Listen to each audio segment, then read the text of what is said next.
Boa noite, sejam todos bem-vindos a mais um dia de estudos de Pais e Filhos por Kennedy Wapnick.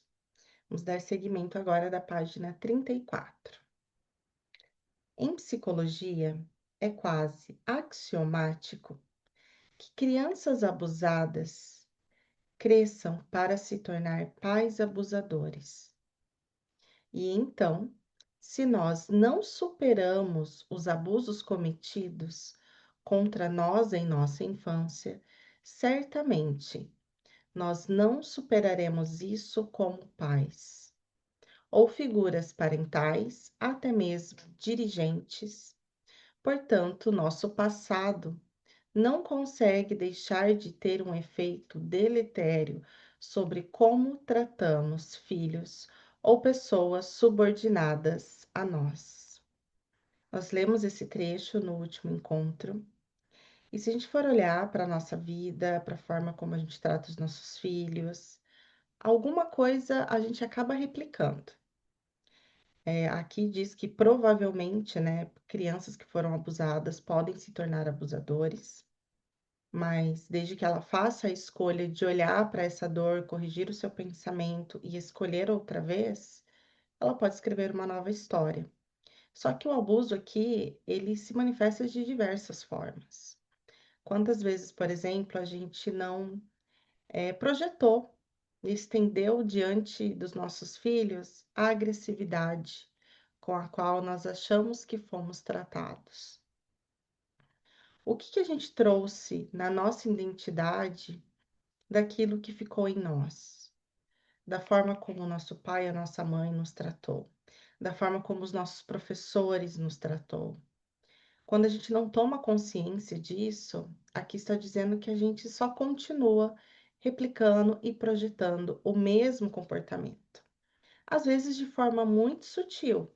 Às vezes a gente pode achar, não, mas eu faço tudo diferente com meu filho. Mas se eu ainda acredito que me faltou amor, que eu fui injustiçada ou que eu não fui vista de alguma forma, isso é uma crença na minha mente. E aqui no Curso em Milagres, ele diz que a gente ensina aquilo que a gente acredita. A gente demonstra aquilo que a gente acredita. Então, em alguma instância, a forma como eu acredito que eu fui tratada, que me leva à separação do amor, eu vou acabar replicando isso de alguma forma. Então, eu vou ler novamente essa parte aqui, ó. Certamente, nós não superaremos isso como pais ou figuras parentais, até mesmo dirigentes. Portanto, nosso passado não consegue deixar de ter um efeito deletério sobre como tratamos filhos ou pessoas subordinadas a nós. Quer façamos isso como pais ou mães, parentes ou supervisores, não importa. Tendo tornado real o abuso cometido a nós, não conseguimos deixar de fazer igual, de forma sutil ou não tão sutil. Seremos abusadores, da mesma forma que acreditamos ter sido abusados. É bem desafiador para o nosso ego encarar isso, né? O quanto a gente quer controlar a vida dos nossos filhos, o quanto a gente tem arrogância de achar que sabe o que é melhor, o quanto a gente não confia na vida, né? A gente não fica com aquilo que é, a gente coloca um checklist para os nossos filhos de quem eles precisam ser para serem boas pessoas, para serem felizes, para terem sucesso. O quanto isso é ilusório. Se a gente for olhar agora à luz de um curso em milagres e tudo isso que a gente aprende, lembrando que a nossa real identidade não é o nosso corpo, não é as nossas memórias, não é a persona que a gente construiu, lembrando que a gente não tem que ser alguém na vida, que nós já somos. Se a gente for olhar para tudo isso com muita verdade e honestidade, o que a gente tem ajudado os nossos filhos a reconhecer em si mesmos? A gente tem reforçado essa personalidade do ego, ou a gente tem reforçado nos nossos filhos a lembrança da sua real identidade? De que eles são amor, de que eles já são completos, de que eles são um em Deus. É difícil, eu sei que é, porque eu me vejo transitando nesse lugar. Por um momento, tô ali no papel de mãe, então eu coloco para fora tudo que eu acredito ser uma boa mãe e vejo meu filho no papel de filho. Mas em alguns momentos eu me lembro que ele é só o meu irmão que está aqui nessa jornada comigo e que ele já é perfeito, que ele já é um com Deus. Você pensará que tem de responder aos erros deles, como se eles fossem verdadeiros. Em outras palavras, se eu, por tornar real o ataque feito a mim, de fato creio que pessoas estejam me atacando, eu acreditarei. Odete, seja bem-vinda. Estou seguindo aqui com a leitura. Em outras palavras, se eu, por tornar real o ataque feito a mim, de fato, creio que pessoas estejam me atacando, eu acreditarei, sem sombra de dúvidas, que tenho de responder ao ataque. Caio então no círculo vicioso de ataque e defesa.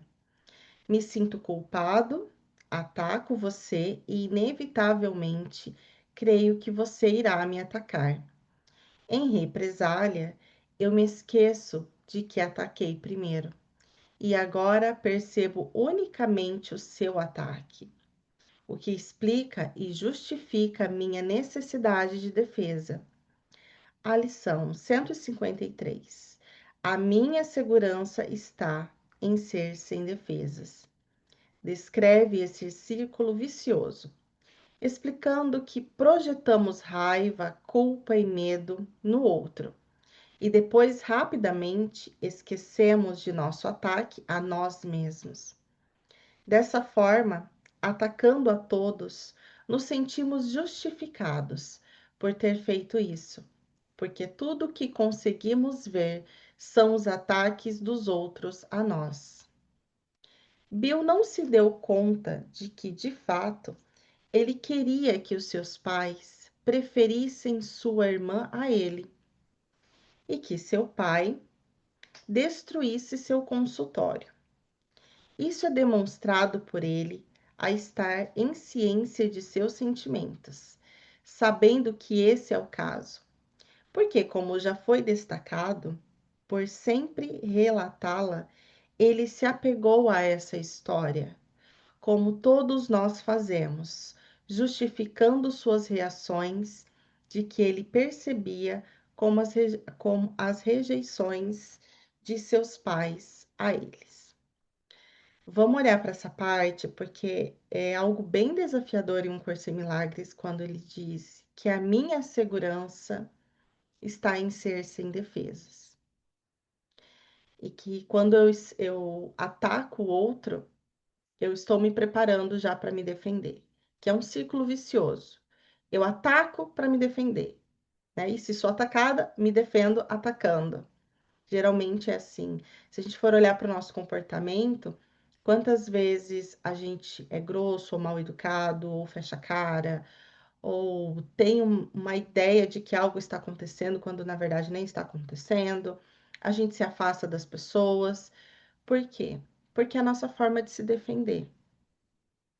A gente acredita aqui no mundo que o tempo todo a gente precisa se defender uns dos outros. E a base dessa crença é essa culpa. Culpa de estar separado de Deus. É uma culpa bem consciente, na verdade.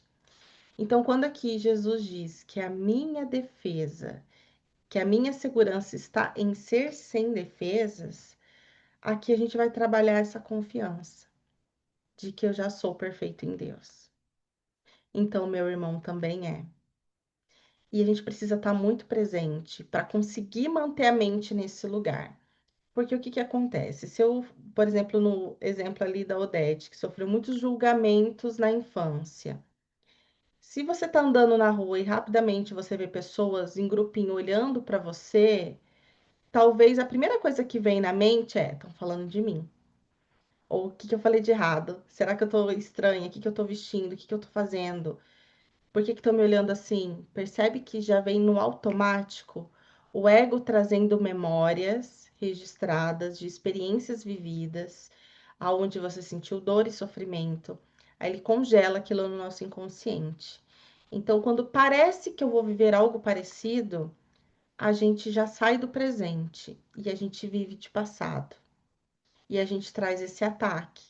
O ataque às vezes vai ser se afastar, fechar a cara, ou enfrentar a pessoa, ou simplesmente já criar uma história na nossa mente de que eu estou sendo atacada. Então, alguém precisa parar. Em algum momento, a gente tem que encerrar esse ciclo de ataque e de defesa. Não é fácil fazer isso. É só com o Espírito Santo mesmo, só com esse treino na mente, para a gente entender que eu não preciso me defender do meu irmão. E é justamente essa crença de acreditar que eu posso ser atacada que me faz ressoar e me conectar com situações de ataque. Que pode ser um cachorro na rua que te morde, pode ser no trânsito alguém que te fecha e te xinga, pode ser um mau atendimento em uma loja que você vai, alguém fecha a cara para você não te atende bem, pode ser uma briga familiar, pode ser um assalto, pode ser diversas formas de confirmar para mim que eu posso ser atacado. Eu vou ler novamente esse trecho. Você pensará que tem de responder aos erros deles, como se eles fossem verdadeiros. Em outras palavras, se eu, por tornar real o ataque feito a mim, de fato creio que pessoas estejam me atacando, eu acreditarei sem sombra de dúvida que tenho de responder aos ataques. Como será a gente manter a nossa mente num estado de paz tão grande que se alguém faz um comentário maldoso ou se alguém te critica, você permanece em paz e não responde esse ataque? Imagina só. Nessa era dos haters, onde todo mundo tem julgamento, todo mundo tem uma opinião para dar, você olhar e entender que a sua mente não precisa aceitar isso como um ataque. Olhar apenas e ver, é só uma crença dessa pessoa, tá tudo certo. Eu me lembro da minha real identidade. Essa pessoa tem todo o direito de falar o que ela pensa, o que ela está sentindo. E isso não é sobre a minha verdade. Não é quem eu realmente sou. E daí não sentir raiva, não sentir a necessidade de atacar essa pessoa de volta. Entender que na mente dela existe muito sofrimento e ela acredita nesse sofrimento. Então, às vezes, ela acha que ela tem que tirar sarro, que ela tem que me atacar, para ela se sentir segura, se sentir melhor de alguma forma. Ou que ela não sabe expressar o que ela está sentindo, então ela expressa de uma forma agressiva. Então, não quer dizer que a gente vai virar umas pamonha, né? Que a gente não vai colocar respeito e limite. Só que o ataque acontece quando eu recebo esse ataque da pessoa. Eu sinto aquela raiva, eu vou interagir com essa raiva, eu vou acreditar nessa raiva e vou querer tacar essa raiva de volta. E se quando a gente for atacado novamente, a gente quebrar esse ciclo, olhar para isso, impor o limite, né? De falar, olha, dessa forma você não vai falar comigo, ou eu não vou responder você sobre isso. Isso é a tua opinião, é o teu ponto de vista, e tá tudo certo. E se afasta, entrega essa percepção para o Espírito Santo, porque de se uma certa forma eu estou vendo esse ataque, essa crença ainda está na minha mente, mas a gente já não entra mais nessa raiva. Eu não quero mais agredir o personagem, porque nós somos um. Dar e receber se dá ao mesmo tempo. Então, se eu taco esse ataque de volta, eu estou atacando a mim mesma, né? Porque brigar é uma coisa que a gente dói demais, percebe? Como que fica a nossa mente? A gente fica remoendo aquilo depois. Parece que a gente está vencendo uma briga, mas não tá, porque em última instância, eu tô brigando comigo mesma. Então, vencer essa briga é escolher a paz. E para o ego, isso é muito desafiador. Porque o ego vai falar que você é trouxa, que você é fraca, que você é uma boba. que você tem que responder, né? O que que a gente escuta por aí? Olho por olho, dente por dente, que não leva desaforo para casa.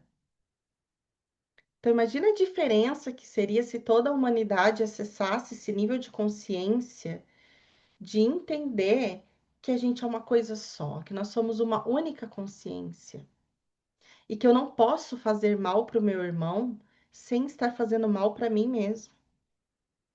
A gente não teria todos esses casos de violências e abusos e maus tratos, porque já estaria a gente estaria num nível de consciência amoroso, né? Então, mas é a nossa real identidade. Em algum momento todo mundo vai se lembrar disso.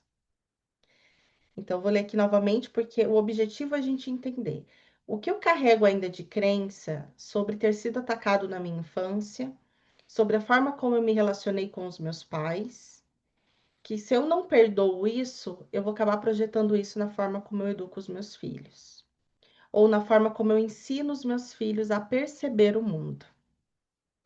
Então, em outras palavras, se eu, por tornar real o ataque feito a mim, de fato creio que pessoas estejam me atacando, eu acreditarei sem sombra de dúvidas que tenho de responder aos ataques. Caio então no círculo vicioso de ataque e defesa. Se me sinto culpado, ataco você.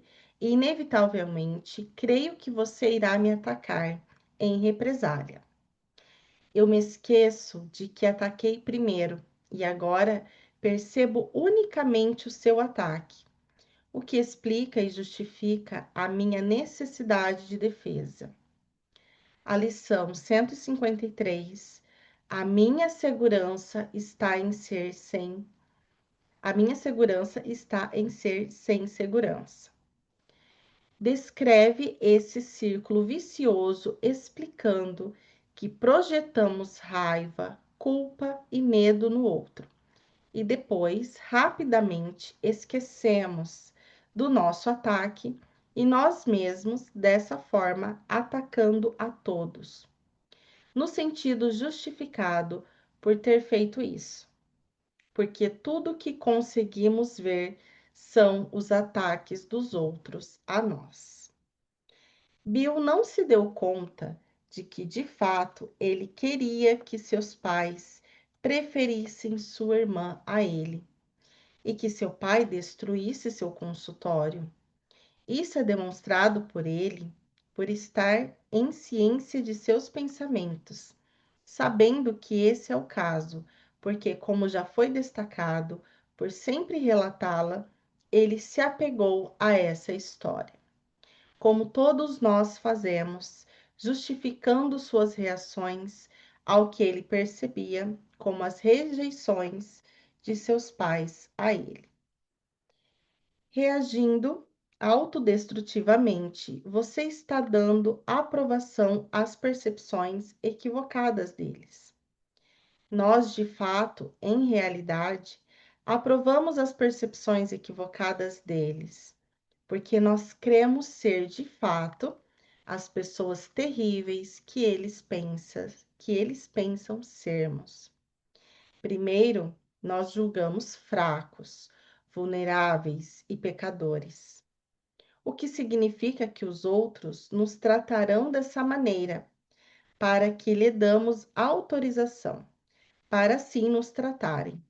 Nós nunca vemos nossa própria parte no ataque que é o que cremos a nosso respeito, mas unicamente o ataque do outro. Quero contar para vocês, na semana passada, não, na terça-feira, né, a gente estava estudando sobre como a gente carrega essas imagens e a gente precisa soltar elas, porque elas fazem parte da identidade que a gente construiu. À noite, tive pesadelo. Sonhei com gente ali, ó, que fazia bullying comigo na quinta série, sexta série. Acordei com uma raiva no coração. Até contei pro meu marido. Acordei com uma raiva.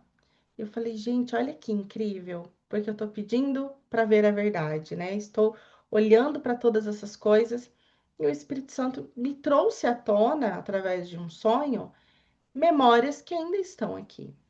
imagens e histórias que eu escolho carregar. E que a única coisa que eu preciso fazer é soltar. E muita coisa eu já soltei. Por exemplo, eu era a pessoa que eu gaguejava para ler na sala de aula. A professora ia falando assim, ó, cada um vai lendo. Eu ficava ali contando quantos parágrafos faltava para quando chegasse a minha vez eu ler sem gaguejar. Mas eu ficava tão nervosa que eu já gaguejava. Então, essas são histórias que eu já soltei, porque aquela Bruna nunca na vida que ia estar fazendo lives, que ia estar aqui com vocês, que ia ler trocentas páginas e parar e comentar. Eu era completamente insegura. Mas em algum momento acabei soltando essa historinha e tive a coragem de enfrentar, porque eu escolhi outra vez. Falei, não, eu não vou ser essa pessoa que não sabe se comunicar, que tem medo de se expressar, que está preocupada com o que o outro vai falar. Em algum momento eu decidi enfrentar e fui com medo mesmo. E o processo de cura é esse. É você olhar para essas histórias, para essas percepções e falar: será que eu realmente sou isso? Será que eu sou uma pessoa ruim? Será que eu sou uma pessoa fraca? Que eu sou trouxa? Que eu sou boba? Que eu não dou certo em nada? Será mesmo que eu não sou digna de ser amada? Que ninguém vai gostar de mim? Porque o que a gente carrega em nós agora, desses aspectos de separação do amor, são experiências vividas, palavras que nós ouvimos e a gente acreditou. É só isso. São histórias que eu escolhi acreditar. E eu posso soltar isso agora. Isso é maravilhoso, né? Então, reagindo autodestrutivamente, você está dando aprovação às percepções equivocadas deles. Então, é isso. Eu aprovo a percepção equivocada do outro. Quando alguém falar, ou se já te falaram, você é egoísta, você não pensa em ninguém. Se eu concordo com isso, eu vou continuar manifestando projeções e situações aonde as pessoas vão reforçar isso em mim. Então, eu concordei com uma percepção de outra pessoa. E agora, isso aqui está nos dizendo que eu não preciso acreditar nessas percepções. Não vai ser ninguém na vida. Vai ser um vagabundo, vai ser uma vagabunda. Quantas coisas terríveis crianças e adolescentes escutam dentro de casa, nas escolas, que período escolar é um período terrível para as crianças, professores. O meu marido mesmo, ele estudou numa escola que o tempo todo os professores falavam que ele não ia ser ninguém na vida, que ele não ia fazer uma faculdade, que ele era terrível também, né? Ele era daqueles assim de subir no telhado, matar aula, ele não se ajudava nas percepções. Mas eu lembro dele contar que ele era criança taxada ali que não gostava de estudar. Tanto que quando ele fez faculdade, a minha sogra, tipo, foi um presente para ela, porque ela nem esperava que ele faria a universidade. Porque eram percepções que os professores já colocou ali. Essa criança é a criança terrível. É o do fundão da sala, não vai ser ninguém na vida. E se ele escolhesse acreditar nessas percepções? Entende? Então, isso a gente precisa integrar isso, sabe? É pedir mesmo para o Espírito Santo revelar para a gente, seja em sonho, seja no momento de meditação, mas olhar para todo esse lixo que a gente escolheu acreditar e não reforçar essas percepções equivocadas e tomar muito cuidado quando a gente está corrigindo os nossos filhos. Porque, em geral, quando a gente está cansado, tá com raiva, tá bravo, tá. Porque às vezes vai ser normal a gente explodir com os nossos filhos. O que que vai sair da nossa boca? Aquilo que eu acredito. Então, cuidado em reforçar percepções equivocadas, do tipo, olha, você não aprende, você não escuta, já falei milhões de vezes, mas você não melhora, sabe? Reforçando coisas assim. Então, assim, o pai e a mãe, para não repassar isso, precisa estar muito presente, muito consciente e trabalhando em si mesmo, tudo que acredita estar equivocado, todas essas percepções equivocadas. Porque senão, no automático, a gente só vai sair projetando em cima dos nossos filhos também. Tudo que a gente acreditou de errado sobre nós. Nós, de fato, em realidade, aprovamos as percepções equivocadas deles, porque nós cremos ser, de fato, as pessoas terríveis que eles pensam sermos. Primeiro, nos julgamos fracos, vulneráveis e pecadores, o que significa que os outros nos tratarão dessa maneira, para que lhes damos autorização para assim nos tratarem. Nós nunca vemos nossa própria parte no ataque, que é o que cremos a nosso respeito, mas unicamente o ataque do outro. Mais uma vez, trazendo essa responsabilidade. Porque é mais fácil falar, o outro foi mal educado comigo, o outro foi injusto, o outro está falando mal de mim, o outro não me entende. Tá, mas o que que eu acredito a respeito de mim que faz eu projetar essa situação? Porque o outro é um espelho, né? Um 100 leva a gente para essa última instância. Os relacionamentos são espelhos. Então, se o outro tá vendo amor em mim, eu tô vendo amor no outro, a gente tá espelhando essa verdade, essa luz. Se eu tô vendo algo ali para julgar no outro, o outro também tá vendo algo para julgar em mim, a gente tá espelhando a nossa sombra. Então, é muita responsabilidade agora a gente olhar e falar: não tem ninguém lá fora, tá tudo na minha mente. Então, eu não vou ficar brigando com o personagem mais. Eu vou voltar para dentro. Eu vou me centrar e vou entender o que que eu tô acreditando a respeito de mim, que está fazendo com que o outro venha com esse ataque. Não tem desculpinhas mais. Ninguém tem o direito de mudar a si mesmo de acordo com circunstâncias diferentes. O uso da palavra direito aqui pode aparentar confusão. Num sentido, todos temos o direito ao que escolhemos ser. Mas aqui, Jesus quer dizer que mudar nossa autoimagem não consegue ser justificado simplesmente pelo que os outros façam, digam ou pensam.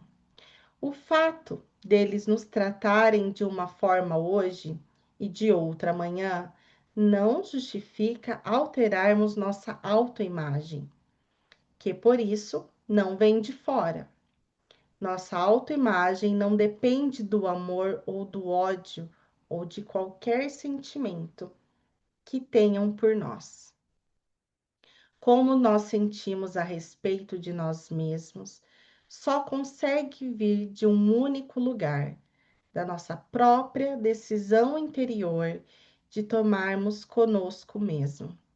Jesus prossegue: é seu dever estabelecer, além da dúvida, que você está totalmente indisponível para se ladear, se identificar com a percepção equivocada de quem quer que seja, inclusive a sua própria. 1 ano de terapia nesse trecho aqui, ó. Que profundo. Aqui Jesus está nos dizendo que não importa se do lado de fora as pessoas estão me amando ou se as pessoas estão me odiando. A minha autoimagem é responsabilidade minha. Eu preciso me lembrar que eu sou a imagem e semelhança de Deus. Eu preciso me lembrar que eu sou esse amor. Então, o que que a gente faz? A gente espera que o outro se lembre. Então, se o outro me amar, eu for aprovada, eu for aceita, aí eu me amo. Nossa, eu fui criada pelos meus pais me amam, meus irmãos me amam, todo mundo no meu trabalho me ama, eu tenho muitos amigos. A autoestima vai onde? Vai lá para cima, né? A gente se ama, porque todo mundo em volta tá reforçando que eu mereço ser amada. Mas isso daí eu não fui criada por pai e por mãe, fui abandonada, sofri bullying na escola, não tenho bom relacionamento, todo mundo no meu trabalho, ninguém gosta de mim. O que que acontece com a nossa autoestima? Vai lá para baixo, porque os outros estão reforçando que eu não mereço ser amado por N motivos, que daí a gente vai encontrar um monte de defeito na nossa autoimagem. Sou feia, não sou legal, não sou inteligente. E aqui nesse trecho, Jesus diz: nada do que acontece fora justifica você alterar a tua autoimagem. É responsabilidade sua acreditar e dar poder à percepção equivocada do outro sobre você. Em algum momento a gente escolheu acreditar quando alguém falou: você não vai ser ninguém na vida. E eu acreditei. Você não merece ser amada. Eu acreditei. O outro pode pensar e achar o que quiser.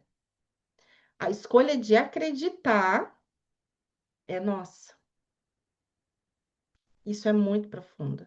E a gente já começa acreditando ali desde a infância, onde essa personalidade está sendo moldada, e parece que a gente está muito vulnerável, porque a gente está olhando para o mundo através dos olhos dos nossos pais, professores, experiências que a gente tem.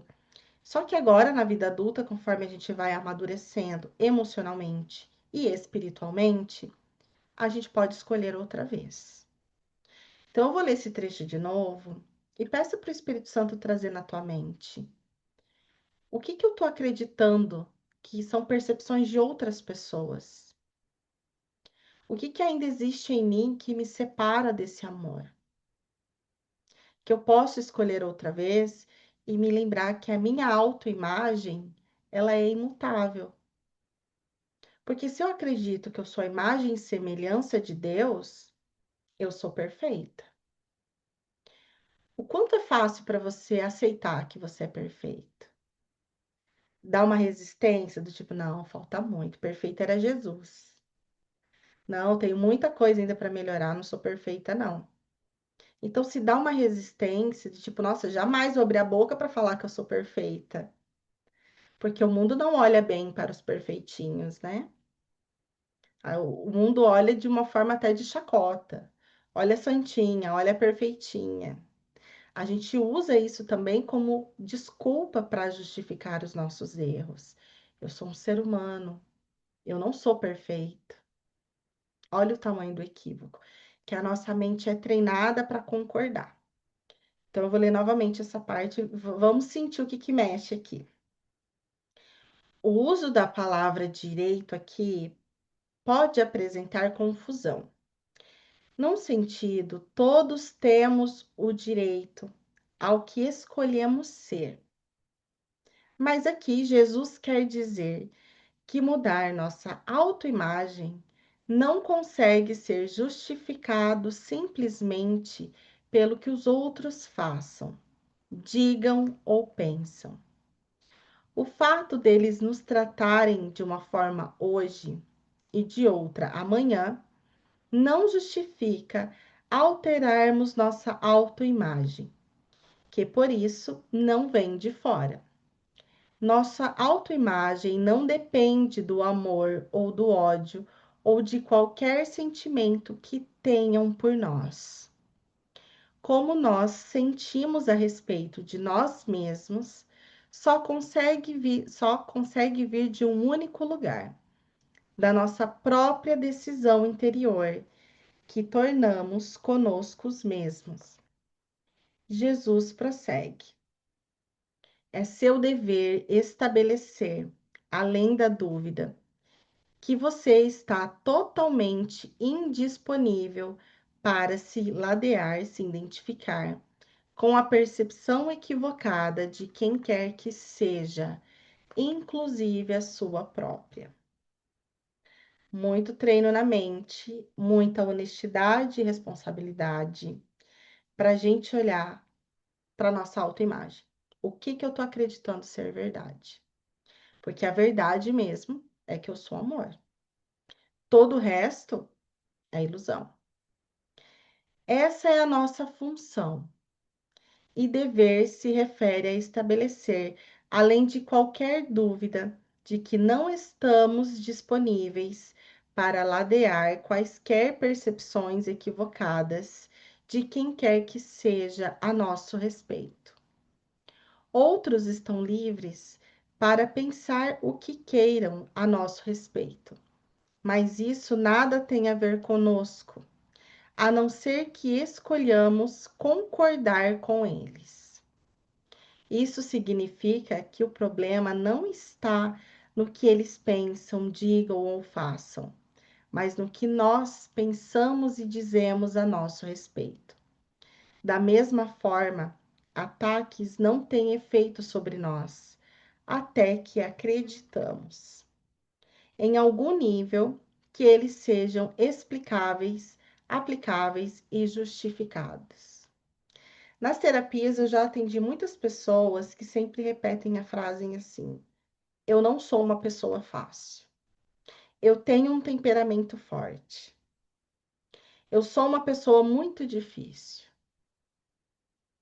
Percebe que ela acredita nisso? A pessoa que fala isso, ela acredita. Aí você vai olhar para os relacionamentos, tá tudo uma bagunça.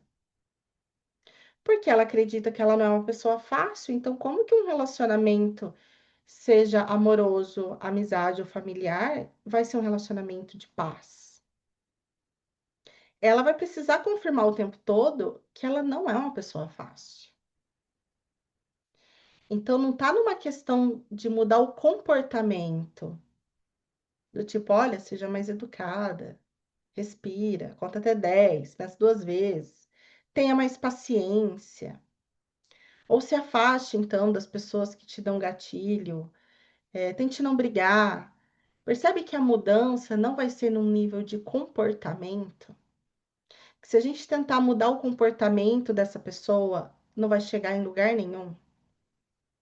Ela pode ficar bem ali 1 mês, 2, fazer mantras, tentar mudar de alguma forma, só que não vai se sustentar. A única mudança viável é ela deixar de acreditar que ela é uma pessoa difícil. Ela deixar de acreditar que ela é uma pessoa problemática.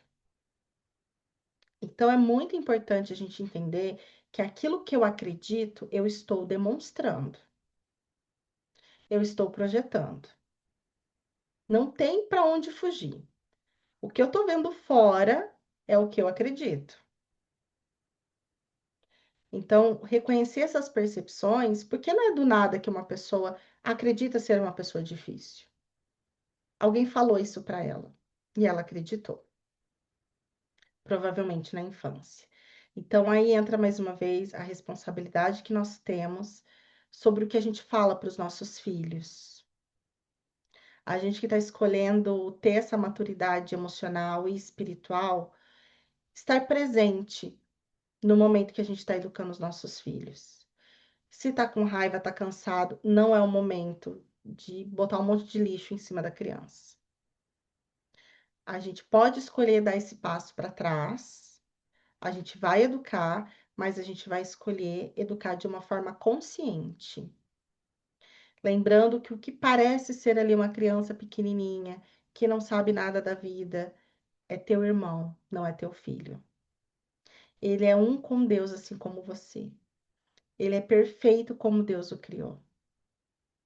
Vamos dar limite, vamos olhar para os comportamentos equivocados, mas tentar o mínimo possível de colocar rótulos. Não é fácil, né? Porque a gente está aqui transitando nessa mente dual o tempo todo. Mas a criança é muito suscetível a acreditar nas nossas percepções. Então, aquilo que eu estou acreditando, a criança vai acreditar também. Por isso que um relacionamento saudável entre pais e filhos vai começar na escolha do pai olhar para suas dores, do pai e da mãe corrigir a sua própria mente. Porque enquanto mais em paz e mais contato com essa consciência amorosa nós temos, mais a gente consegue ser esse canal do Espírito Santo na forma como a gente vai educar os nossos filhos. Isso é muito profundo, né? A mensagem agora muda quando Jesus fala do específico do ensino de Bill. Em todas as nossas experiências, é importante notar o quanto atribuímos ao nosso desconforto ou à limitação de coisas específicas, por exemplo, teríamos dito se apenas o tempo estivesse melhor, eu me sentiria melhor. Como se eu poderia não me sentir sortudo e deprimido. Veja só o que paira no mundo. Por certo, estou transtornado. Não tive o aumento que me prometeram. E então, a esse respeito, Jesus disse a Bill: se você fica incomodado com fatores totalmente irrelevantes, tais como as condições físicas de uma sala de aula, o número de estudantes na sala, o horário do curso e os muitos outros elementos que você possa vir a escolher como ênfase para a base de uma percepção equivocada, você perdeu o conhecimento de para que serve qualquer relacionamento interpessoal. O propósito único de qualquer interação é de nos relacionar com, de nos relembrar de que somos um. Então, o propósito único de qualquer interação é de nos relembrar de que somos um. Isso é para os relacionamentos de pais e filhos, nós com os nossos filhos e com os nossos pais, com os nossos maridos, colegas, desconhecidos. Não existe ninguém lá fora. Todo relacionamento é projeção do conteúdo da minha mente, para que eu me lembre que eu sou um. Ficar nesse lugar é um treino diário. De olhar para aquele, porque a gente tem diversos relacionamentos, né? Vai ser ali no trabalho. Ixi, olha lá, fulana fofocando. Olha a cara feia. Olha pegando no meu pé disso, pegando no meu pé daquilo. Ó, não reconhecendo o meu valor. Nossa, fiz o meu melhor, a outra não faz nada, recebeu aumento, recebeu não sei o quê. Nossa, na família, eu faço tudo por todo mundo, ninguém me valoriza. Minha cunhada fofocando. Olha minha sogra, meu sogro que não me valoriza. Olha meu filho que não me obedece. Meu filho falou que me odeia. Meu filho falou que é o tamanho. Percebe essa mente. Esses relacionamentos você vai ter oportunidade de continuar brigando com essas projeções, atacando e defendendo, ou eu vou poder me lembrar que eu sou um com esse meu irmão. Fácil não é. Realmente não é, mas é uma prática diária, porque essa consciência de Cristo, ela está disponível para todos nós. Então, o propósito único de qualquer interação é de nos relembrar de que somos um. Nós tememos tanto essa verdade que deslocamos nosso medo para todos os tipos de especificidades. E sabemos quão atormentados conseguimos ficar. Se estamos programando um jantar, por exemplo, queremos que tudo seja perfeito. Nenhum garfo pode estar fora do lugar, senão a noite estará arruinada. Se temos uma entrevista importante, temos que estar perfeitos aos olhos de quem nos veja. Cabelo, maquiagem, ótimos, laço de gravata exatamente correto. Isso não quer dizer que não devamos cuidar ou estar concisos da nossa aparência. Mas quando se trata de obsessões, quando cremos que o propósito da entrevista seja conseguir um emprego em vez de experiências e interesses comuns, por certo, colocaremos nossa ênfase no lugar errado. A razão para ter pessoas para jantar não é mostrar a elas que ótima cozinheira, anfitriã ou decoradora de interior nós somos, mas simplesmente demonstrar nossa semelhança recíproca inata. Olha esse trecho, gente, o que virou as nossas relações hoje? Colocando essa onda aí de rede social. Por que que a gente posta tantos stories? Vocês já se perguntaram isso? Eu antes tinha o meu Instagram pessoal, agora eu tô com o Instagram só da escola, e eu fiz essa opção de ficar só com o Instagram da escola, porque eu comecei a perceber por que que eu tenho que postar tudo no meu pessoal. Eu quis entender de onde vem essa crença na minha mente. Tá, eu tô aqui comendo com a minha família, qual a necessidade de outro ver isso? Eu quero aprovação. Por que que tá todo mundo mostrando tudo o tempo todo? Toda a sua intimidade. Olha a bolsa de milhões que eu comprei, olha o tamanho da minha bunda, olha a cirurgia plástica que eu fiz, olha o meu carro novo, olha como eu sou amado pelas pessoas. Eu ainda posto, tenho até um Instagram que é só da minha família, porque eu gosto de segurar umas imagens ali do meu filho crescendo, e das viagens, experiências que a gente tem, mas eu quis começar a olhar com mais profundidade para as minhas crenças nesse lugar. O que que eu estou buscando quando eu estou mostrando isso? Ah, tô postando porque todo mundo posta, porque é o efeito manada e agora a rede social é assim. Então, antes de comer o prato, você tem que tirar foto dele. Ou eu quero estar consciente do que eu estou sentindo, do que eu estou vivenciando. Então, é muito interessante a gente começar a perceber isso. Como disse ali, você está dando um jantar na sua casa e tudo tem que estar perfeito, você faz aquela faxina caprichada, você decora, você faz a melhor comida. A sua mente está em que lugar? Você quer mostrar o quanto você é competente, o quanto você é boa cozinheira, ou o quanto a sua casa é extremamente limpa? Ou você quer só usufruir desse momento com o teu irmão que está ali?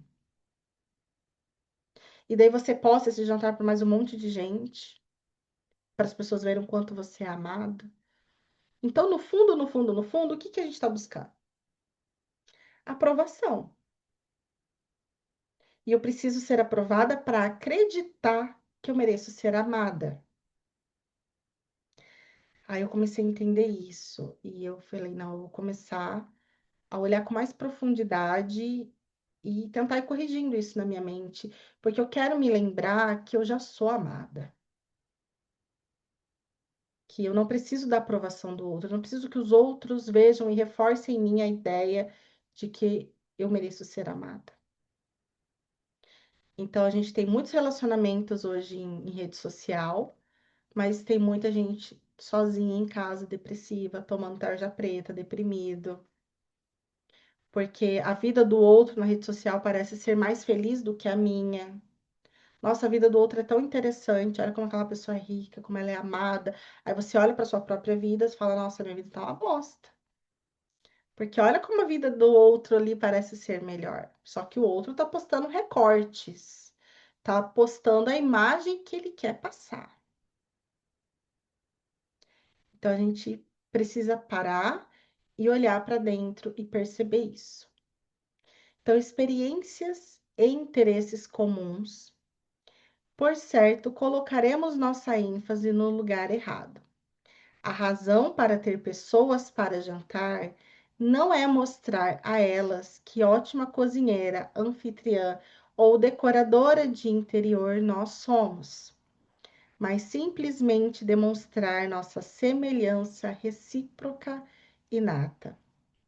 Se estivermos dando uma aula e focalizamos nos detalhes que Jesus acaba de enumerar, nós não esquecemos de que nosso propósito é ensinar, por demonstração, que nós e nossos alunos somos um, que compartilhamos o mesmo interesse de aprender nossa lição comum de perdão. Isso é verdadeiro para tudo, sem exceção. Se você é um pai ou uma mãe e o seu interesse primordial é ter seu filho comportado e parecendo correto na escola, ou quando uma visita chega, Você se esqueceu de que o propósito de ter um filho é demonstrar a unicidade de sua família? Nada mais do que isso. Você verdadeiramente demonstra esse propósito. Você estará ensinando a seu filho que o propósito de estudar numa escola não é tirar notas altas, mas dar-se conta de que essa performance numa sala de aula é, afinal de contas, irrelevante. Isso não quer dizer, por exemplo, que você não ajudará seu filho com seu dever de casa, ou encorajaria seu aprendizado, mais que o conteúdo subjacente é ensinar que não há diferença entre ele e os outros, e que seu alto valor não depende de nenhuma avaliação externa, de quem seja, como lemos no texto, numa passagem originalmente parte dessa mesma mensagem a Bill. Depois a gente lê essa parte da mensagem, vamos olhar para esse trecho aqui, que é muito profundo. A Ivete está aqui, não sei se a Ivete está aqui. Não, hoje está a Sirlene. A Ivete é professora. Observa como que na escola tem essa competição de quem é o aluno mais inteligente, quem que é o burro, quem que é o atrasado, e o valor das crianças é medido por notas. E já vai criando na criança ali o tempo todo quem é o aluno número um e quem que é o aluno problema. Aí os pais chegam na reunião, então daí quem tiver mais irmãos, daí depois já vai levar a comparação para dentro de casa, que o seu irmão tirou notas melhores e ele tá muito bem, e você tá péssimo, você tem que melhorar. Senão você não vai ser ninguém na vida. Olha o quanto isso é profundo, gente, o quanto que a gente vivenciou isso e o quanto a gente passa isso adiante para os nossos filhos. Isso é uma coisa que até antes do Um Curso em Milagres eu já ensinava para o meu filho, que na escola a única coisa que eu ia exigir dele é que ele desse o melhor dele, que ele fosse capaz. Não quero saber de nota, de nada disso. Você está fazendo o seu melhor, tô, então pronto. No sentido de se dedicar, de estar ali presente, prestar atenção, de respeitar professores. Eu não quero saber se a sua nota é maior ou menor, nesse sentido. Mas aqui na Inglaterra a avaliação é diferente. Eles fazem reuniões com a gente, os pais, e falam: Ó, o Augusto vai precisar melhorar mais em matemática, melhorar isso, mas eles não reprovam os alunos. Eles vão passando e vão cuidando das crianças de acordo com a sua necessidade, que eu achei bem interessante. Porque eu fui, né, contando as historinhas, eu fui uma criança que sofri muito essa questão de, nossa, a Bruna vai ser ninguém na vida. Eu reprovei de ano, de todas as primas eu reprovei de ano. A Bruna não gosta de estudar, a Bruna é preguiçosa, todas essas historinhas, porque o meu valor era medido pela minha nota. Eu acho que eu sempre fui desse pensamento abstrato, gente. Sempre foi muito difícil para mim estar sentada na sala de aula, ali seguindo todo aquele cronograma, e minha mente dispersava. As professoras falavam que eu ia para o mundo da maionese para minha mãe. Então, essa mente de sempre estar. Tanto que a minha aula preferida era religião. Eu lembro do meu professor de religião até hoje. De alguma forma, a espiritualidade sempre foi muito viva, assim, em mim. E eu lembrava que realmente o meu valor foi medido pelas minhas notas, por essa ideia equivocada de, nossa, o que que a Bruna vai ser na vida? Agora que eu voltei a estudar, estou fazendo o caminho todo inverso. Aqui na Inglaterra, agora estou estudando para fazer faculdade aqui. Até postei lá hoje que eu terminei parte do meu curso de inglês. Mas eu fui lidando o tempo todo, tanto que a minha maior dor que me levou para a espiritualidade foi entender qual que era o meu propósito. Porque me falaram também que eu tinha um propósito. Aí eu falei, gente, que propósito é esse que todo mundo tem, todo mundo vivencia, parece que todo mundo já sabe o que quer ser na vida e eu não sei de nada. Tô bem perdida. E foi atrás desse propósito que eu entendi que o meu propósito é ser amor, é me lembrar desse amor. Então, no final, tudo está certo, né? Tudo está certo. Eu vou ler mais uma vez essa parte aqui e eu vou abrir para a gente conversar. Isso é verdadeiro para tudo, sem exceção. Se você é um pai ou uma mãe e seu interesse primordial é ter seu filho comportado, parecendo correto na sala, ou quando uma visita chega, você se esqueceu de que o propósito de ter um filho é demonstrar a unicidade de sua família, nada mais do que isso. Se você verdadeiramente demonstra esse propósito, você estará ensinando a seu filho que o propósito de estudar numa escola não é tirar notas altas, mas dar-se conta de que essa performance numa sala de aula é, afinal de contas, irrelevante. Isso não quer dizer, por exemplo, que você não ajudará seu filho com seu dever de casa, ou encorajaria seu aprendizado, mas que o conteúdo subjacente é ensinar que não há diferenças entre ele e os outros, e que seu alto valor não depende de nenhuma avaliação externa de quem seja, como lemos no texto, numa passagem original, parte dessa mesma mensagem, a Bill. Eu vou deixar esse texto para a gente ler na terça-feira. Odete, Sirlene, quer falar alguma coisa? O que ficou para vocês disso? Diga. Assim, que nem a gente falou assim no início, que eu expliquei assim ontem, né, o que eu vivi com a minha sogra e com meu sogro, né? Uhum, Eu sempre digo, ó, eu fui responsável por isso, porque no fundo eu sabia, assim, eu acreditei quando as pessoas falavam que eu não era capaz. A minha mãe sempre dizia para mim, não espere muito da Odete, porque ela é sempre muito doente, ela nunca vai ser uma grande pessoa. E eu fui acreditando nisso. Então, sim, quando meu sogro e minha sogra vinham, óbvio que isso me incomodava de uma certa forma, porque eu estava acreditando, estava dando realidade a isso, por isso que me incomodou tanto. E a gente é responsável por tudo que acontece na vida da gente, porque se a gente não fosse, a gente ia colocar um limite saudável, e mesmo que eu estava fugindo ali, que eu não queria conversar com eles, isso também não era uma forma de lidar. O correto é você ir e colocar teu limite. Eu não aceito isso, porque para o meu marido eu dizia assim, ó, eu não vou conviver mais com eles, eu não vou aceitar isso. Só que ele não colocava isso para eles, nem eu não colocava isso para eles, né? E até que eu fui colocar quanta coisa que eu vivenciei, né? E a semana passada também aconteceu com meu filho, assim, a gente foi chamado na escola que eles fizeram um programa novo, Aprender Mais. E o que que é isso? Eu fui chamada, lá fui eu. Surpresa, o meu filho precisa de aulas de reforço e eu me perguntando, mas para quê? Que eu vejo que o meu filho está se esforçando, está dando o melhor dele. Aí aos pouquinhos foi vindo, não, mas a letra dele tá realmente ela tá ruim, a leitura dele podia estar um pouco melhor. E aí vindo para casa eu pensei, como é que eu vou colocar isso para o meu filho? E daí pensando em todas as coisas que eu vivenciei, pensei, não, vou pegar um pouco duro com ele, né? Aí disse, meu filho, você não está se dedicando, você precisa se esforçar mais, agora você precisa fazer aulas de reforço. E eu tô um pouco brava contigo e não gostei do que aconteceu. Aí eu deixei ele pensar. Foi assim umas 2 horas. Aí ele veio, mãe, você me magoou? Eu achei que eu falasse coisas boas de mim, não coisas ruins.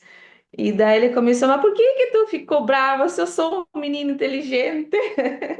E daí ontem fui buscar o boletim e ele realmente tudo assim, notas acima de 7. Aí a professora disse, é exatamente, a letra dele é ruim, ele mesmo tem dificuldades de entender o que que ele mesmo escreve com 8 anos e ele precisa praticar mais a leitura, né? E daí eu vim para casa, eu falei, que bom que é isso. Mas assim, ele entendeu direitinho, assim, o meu propósito era fazer ele entender que quando você, assim, o que as outras pessoas julgam, isso não é dele. Pode ser deles mesmo, porque quando eu estava assim com meu sogro e minha sogra ali, eu também observava muito isso. Muitas vezes vinha assim na minha mente, mas por que que eles fazem isso? Aí eu pensava, não deve ser da história deles. E aí eu perguntava para meu marido, ó, com teu pai e tua mãe aconteceu isso? E ele só foi confirmando. Aí eu fui entendendo, né, que eles só estavam projetando as crenças deles, né? Isso não dizia a respeito de mim. E ali foi uma grande virada de chave. Mas isso já aconteceu antes do curso em Milagres, né? É exatamente isso, Odete, porque que lindo seu filho reconhecer que ele é inteligente. Porque ele realmente é. Ele é a imagem e semelhança de Deus, ele é esse amor perfeito. Então, tá com 8 anos ainda, tenha sempre esse cuidado de falar assim, aqui no mundo você vai precisar melhorar sua letra, porque vai melhorar a forma como você entende o que você escreve, a professora também vai entender mais. A sua leitura é bom porque você vai se tornar mais confiante. Você vai adquirir Uhum, conhecimento de histórias muito legais, mas nada disso interfere sobre aquilo quem você é. Você é uhum, inteligente, você é amoroso, você é extensão de Deus. Todas essas outras coisas aqui no mundo a gente vai vivenciar, a gente vai aprender, a gente vai desfrutar, mas não deixar entrar a percepção de então eu não sou bom o suficiente. Então, minha mãe tá brava comigo porque o meu valor é medido pelas coisas que eu faço. É muito complicado mesmo para o nosso ego assimilar tudo isso, porque a gente foi ensinado de uma outra forma, só que agora o Espírito Santo traz um escolha outra vez para a gente uhum, mesmo aprender a olhar agora para as nossas percepções e ver o que que eu acreditei ser verdade, de percepções equivocadas dos outros que eu continuo reafirmando em mim. E ter esse uhum. cuidado mais amoroso agora na forma de educar os nossos filhos. É, eu sempre coloco assim para o meu filho, eu não quero que tu seja o mais inteligente, dê o seu melhor, se esforce naquilo que você não é muito bom, você tem o teu talento em matemática, que ele tira tudo 10, mas enfim, se esforce naquilo que você não é muito bom, e não precisa ser o aluno mais inteligente, porque senão eu estou realmente querendo exigir que ele seja melhor e diferente, e eu não quero que ele seja melhor, eu quero que ele seja ele mesmo. Sim, seja feliz, em paz, amoroso. Esse é o caminho que deveria ser ensinado até nas escolas, né? Isso. É, eu vejo assim nas professores, assim, na escola, eu percebo isso, principalmente a professora do menorzinho, né? Ela não faz essa comparação. Ela trata eles de maneira igual. Quando ela vem e fala assim, tipo, teu aluno é muito inteligente, ela nunca fala que, ó, é mais inteligente ou é muito inteligente. Ela vem e ela faz essa unicidade. Ela também é uma pessoa que faz Legal. terapia, eu converso muito com ela, a gente se entende Uhum. muito bem.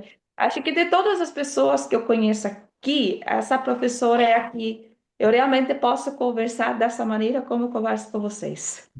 Que legal, muito interessante isso, porque realmente, né, a criança, ela vai ter a sua esperteza ali em coisas diferentes. Tem gente que vai ser da parte das artes, então vai ser ali mais abstrato, não vai gostar muito de matemática. Tem uns que vão ser de exatas, então vai gostar mais de matemática. Não tem isso de fulano é mais inteligente que ciclano.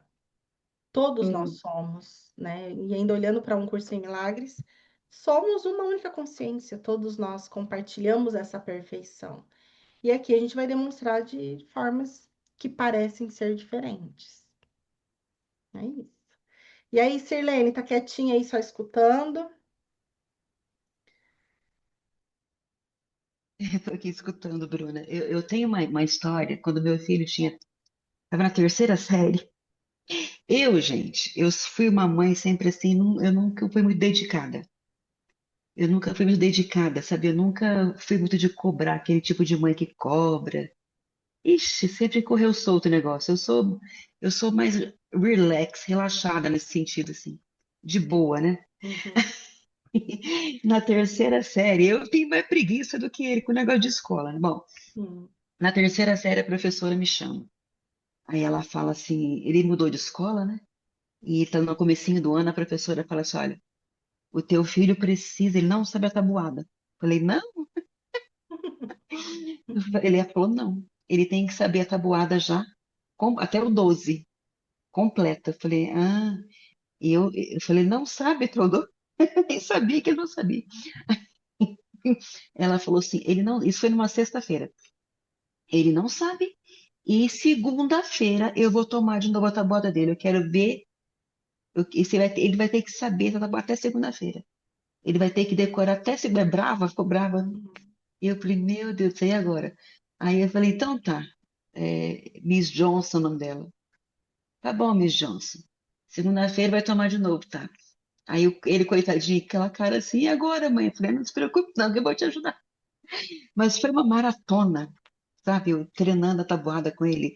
Entrava no carro, na hora do almoço, não tinha intervalo, tadinho.